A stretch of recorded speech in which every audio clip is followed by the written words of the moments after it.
night on First at 9 this Saturday the 19th of July 2025. Squatters beware.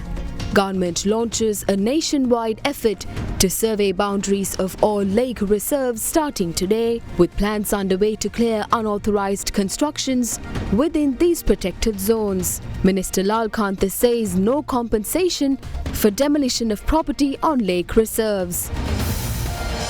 Tuition transformation. Prime Minister Dr. Harini Amarasuriya signals at imminent regulatory changes for tuition classes to be introduced alongside sweeping national education reforms. Man overboard. Fishermen who ventured out to sea despite weather warnings reported missing. 4 other boats broke free of their moorings and drifted uncontrolled into Port City, Colombo.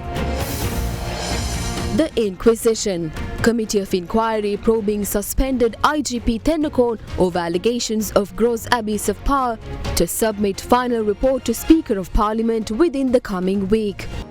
Enrolling now for the June 2025 intake and complete your degree in 2 years. Men are the tools. Balea. This is Derana First at 9. Live from Studio 24 in Colombo.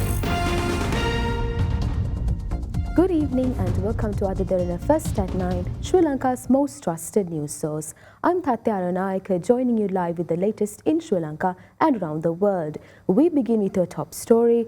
Unauthorized constructions set up on lake reserves have become a growing concern in recent times for threatening human safety and disrupting delicate ecosystems built around lakes. In a bid to tackle the pressing issue, the government launched a new initiative today to survey and mark the boundaries of a number of lake reserves across the country. Meanwhile, Minister of Agriculture, Livestock, Land and Irrigation K.D. Lanka vowed to remove illegal settlements erected on lake reserves, while adding that the settlers will receive no compensation from the government. In the recent past, the authorities have been increasingly concerned over unauthorized constructions set up on lake reserves. While these constructions pose a risk to human safety, they also adversely impact the delicate ecosystem built around lakes.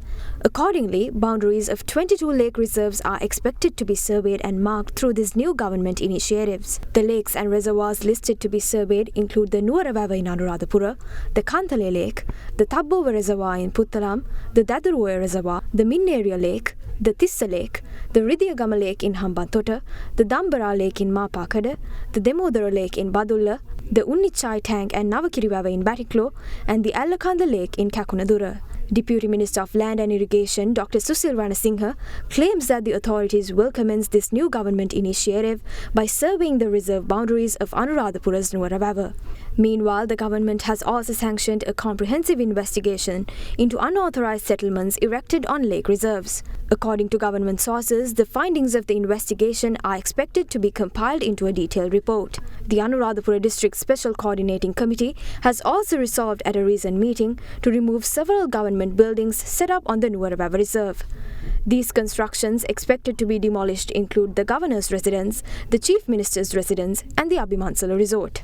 Meanwhile, yesterday, Minister of Agriculture, Livestock, Land and Irrigation K.D. Lanka vowed to remove all unauthorized constructions set up on lake reserves.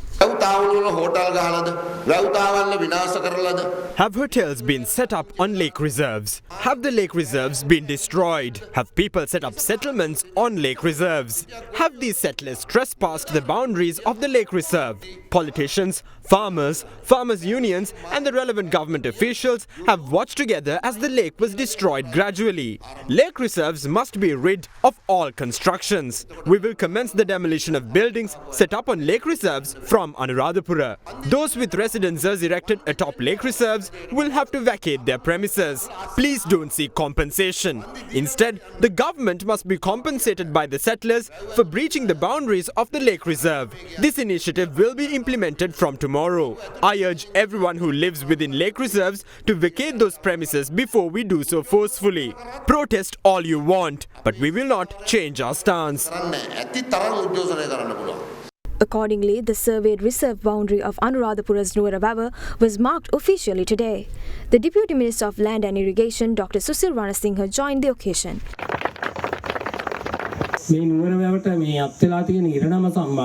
All preceding governments should collectively take responsibility for the state of the Nuwara Vavanao. The irrigation department was never armed by the government. Officers licensed to carry arms were never in service of the irrigation department. Therefore, we have no chance fighting against thugs. We had to execute our duties subject to political thuggery. I have never approved any unauthorized construction. I never really bothered looking at the law. I deployed excavators and empowered them to destroy the property in question as they wished. Back then, I served in Polonnaruwa. A certain minister there threatened me when I did this.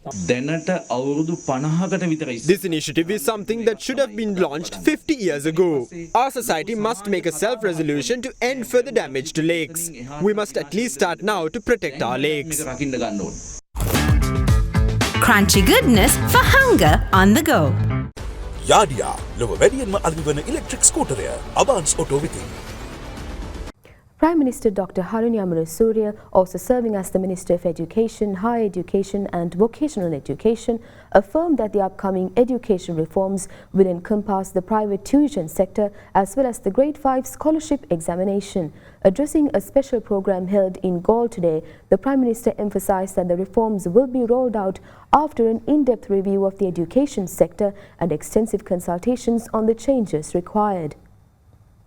A special briefing was held in Galle today to inform officers of the Southern Province's Minister of Education on the forthcoming education reforms. The session was chaired by Prime Minister and Minister of Education, Higher Education Development and Vocational Education, Dr. Haruni Amarasuriya. Also at the gathering was Secretary to the Ministry of Education, Higher Education and Vocational Education, Lanka and Deputy Director General of the National Institute of Education, Dr. Asoka De Silva.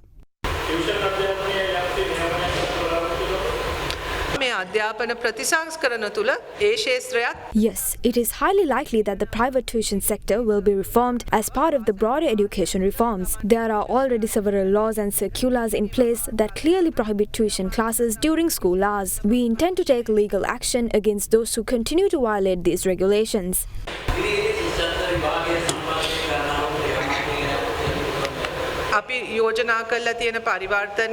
As the proposed education reforms are implemented, the intense competitiveness surrounding the Grade 5 scholarship exam will gradually diminish. These changes are set to take effect for students sitting for the scholarship exam in 2028. We intend to introduce reforms specifically in the areas that require change the most. If we fail to act now, we may lose the opportunity to inspire these changes in the future. We believe that all it takes is one positive mindset to propel us forward on this journey. This is a process our party had been deliberating even before coming into office. The new reforms will be introduced only after comprehensive discussions on the necessary changes, along with a thorough review of the sector. At present, the fact that this has sparked widespread public discussion is a positive outcome. This is exactly what we need. We are also attentive to the perspectives of the public. This is a national endeavour, not a political agenda. We also plan to engage with trade unions and university students to further these discussions. Apico NextGen. Make the leap to faster sleep. The Department of Motor Traffic announced that a new system for issuing temporary driving licenses to tourists arriving in Sri Lanka will be set up at the Bandaranaike International Airport, Katunayake. The initiative is set for launch in August. Commissioner General of the Department of Motor Traffic Kamal Amarasinghe stated that the program is currently in its final stages of implementation. He further noted that several legal procedures related to the initiative are being finalized, and once completed, the system will be operational. Under this new program, temporary driving licenses will be issued for durations of either 14 or 30 days. Additionally, DMT Commissioner General Amarasinghe mentioned that tourists who intend to stay in the country for an extended period of time will have the option of obtaining a regular driving license valid for up to 8 years.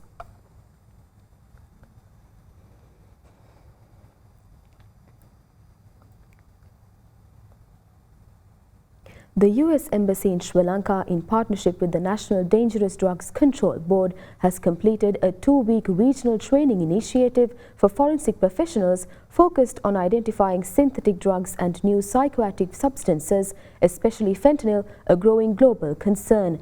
The training concluded with the formal handover of the Radian ASAP drug testing device, a rapid high-precision tool requiring no complex preparation.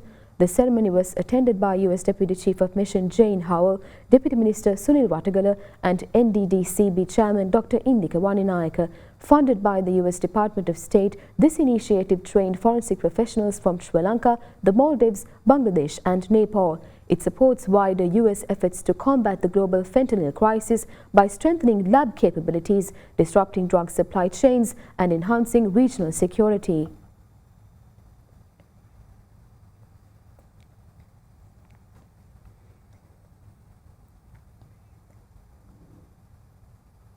Opposition leader Sajith Premadasa claims that the government should be more forthcoming on the pros and cons of privatization if they intend to privatize Sri Lanka's economic centres. While visiting the Tambutegama dedicated economic centre today, Premadasa further claims that the opposition vehemently objects all arbitrary decisions taken by the government without any transparency. Opposition leader Sajith Premadasa today inspected the Tambutegama dedicated economic centre. The opposition leader also met with the businessmen at the economic centre. The government's actions are contradictory to the promises they made in the lead up to the election. Sri Lanka has 18 economic centres. However, only about 13 are operational at the moment. The government is seeking to hand over ownership of these economic centres to a privately owned company without any prior discussion with stakeholders. The government must elaborate on the benefits of such a measure to the people of this country if they intend to implement structural reforms of this kind. They should also be transparent on what they intend to do, why they intend to do it, and the pros and cons of such decisions to the business community and to the people of Sri Lanka. We vehemently object to arbitrary decisions of this kind taken by the government. The final report on suspended IGP Deshabandhu Tennakon, who is under investigation for serious abuse of power, is set to be handed over to the Speaker of Parliament within the coming week. The report is currently being finalised by a special 3-member committee led by Supreme Court Justice Preeti Padman Surasena, along with Justice WNNP Iddawala and National Police Commission Chairman EDM Lalit Ekanayaka. The committee convened over 10 times, heard testimony from multiple witnesses including Tennakon, and has been meeting daily since July 16th to conclude evidence gathering, which has now been completed.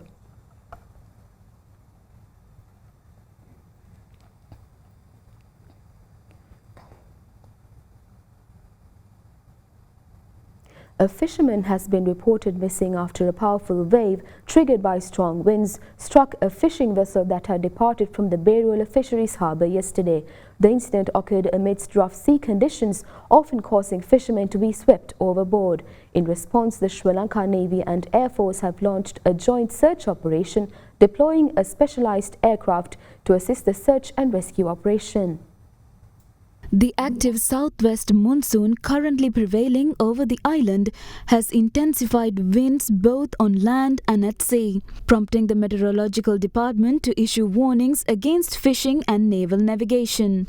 Despite the advisory, a multi-day fishing vessel that departed from the Derana Fisheries Harbour on July 15th with 6 fishermen on board encountered trouble while returning to shore early this morning. At around 1:30 a.m., a large wave struck the vessel as it neared the coast, causing one fisherman to fall overboard. The missing individual has been identified as a 36-year-old resident of Dodangoda Kalutara. A search operation has been launched by the Navy and Air Force to locate the missing fisherman. Meanwhile, the Derana police are conducting further investigations into the incident. In a separate incident, a fishing boat that left the Chilau estuary last night capsized after being engulfed by strong winds. 3 fishermen on board fell into the sea but were rescued by a passing vessel which safely brought them ashore. However, efforts to retrieve the capsized boat have so far been unsuccessful. Additionally, 4 fishing boats that set out from Dehiwala last night were focused to take shelter in Colombo Port City due to the prevailing strong winds, making it impossible to venture into deeper waters. This incident also occurred around 1:30 a.m. today. Moreover, the recent uptick in inclement weather has claimed a life in Muskelia.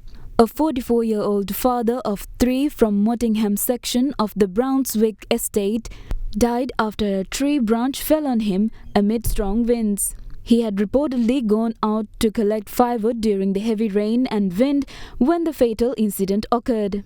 The meteorological department forecasts intermittent showers today in the western, Sabaragamuwa and central provinces as well as in the Galle and Mathura districts. Winds are expected to remain strong with gusts between 50 to 60 km per hour likely at times, particularly along the western slopes of the central hills and in the western, Sabaragamuwa, southern, northwestern and north central provinces. The naval and fishing communities must be aware that the wind speed can increase up to 60 to 70 km per hour at times in the sea areas off the coast extending from Puttlam to Potuvil via Colombo, Galle and Hambantota. Wave heights about 2.5 meters to 3 meters may increase further in the sea just off the coast. Therefore, we request the naval and fishing communities to not set out to sea and to temporarily suspend fishing activities. A bus transporting 20 Sri Lankan youths employed in Israel's agricultural sector caught fire yesterday morning near Kiryat Malachi, according to Sri Lanka's ambassador to Israel, Limal Bandara. The bus was completely destroyed in the blaze, but all passengers managed to escape unharmed by breaking the windows as the main door had become inaccessible due to the flames. One individual sustained a leg injury during the evacuation and has since been hospitalized. Ambassador Bandara confirmed that the injury is not serious and that the young man is in stable condition. Israeli authorities have launched an investigation to determine the cause of the fire.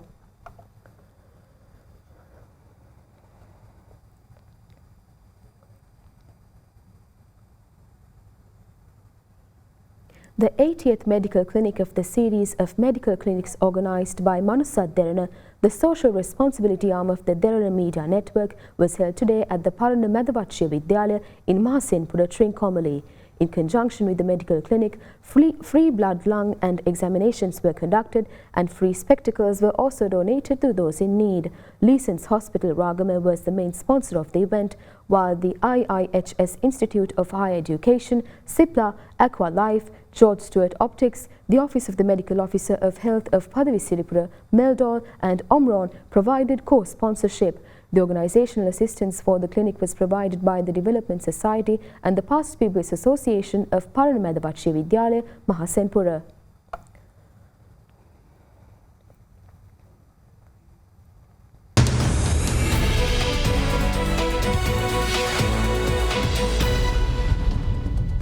Welcome back. Taking you to business news, former Minister Ali Sabri asserts that Sri Lanka needs to focus on building its foreign reserves, noting that attracting investment opportunities to the island nation is the way forward in terms of improving the lifestyle of the general public. Speaking to Indivarya Muatta during our current affairs program at Hyde Park on Ada Derana 24, economist Thala Rafi claims that Sri Lanka must focus on ways to shore up over $7 billion in reserves by the end of this year, a concern that often gets overshadowed by Sri Lanka's debt obligations due in 2028. We spoke about the Economic Transformation Act, setting out how we fulfill our commitments to the IMF. But there are a number of other obligations that Sri Lanka has to fulfill, although the IMF says Sri Lanka is on track. There are three stages of a recovery. First of all, you prevent further downhill of the economy at that point in time. That's why we have to increase our interest rates. We have to suspend the foreign loan payment. We did very well, and that's how, because at that time our focus was to fight the inflation, which was at 70%.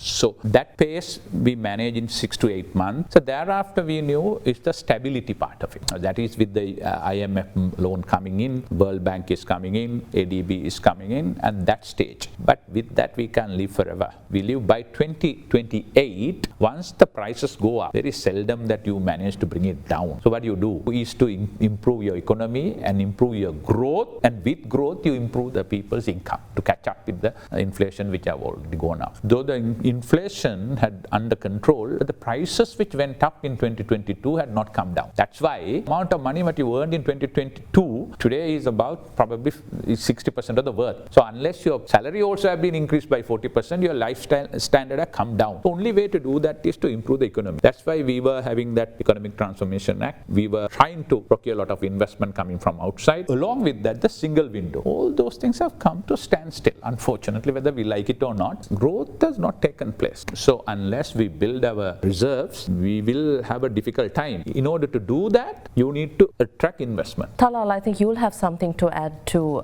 this as well. How are we going to really look at now post 2028? What is the plan now, and if we fail our obligations that are coming up in 2028, what are the repercussions for the Sri Lankan economy? One thing I'd start off with is we all focus on 28, but the truth is we need to have, by the end of this year, reserves have to be over $7 billion. End of next year, $9 billion.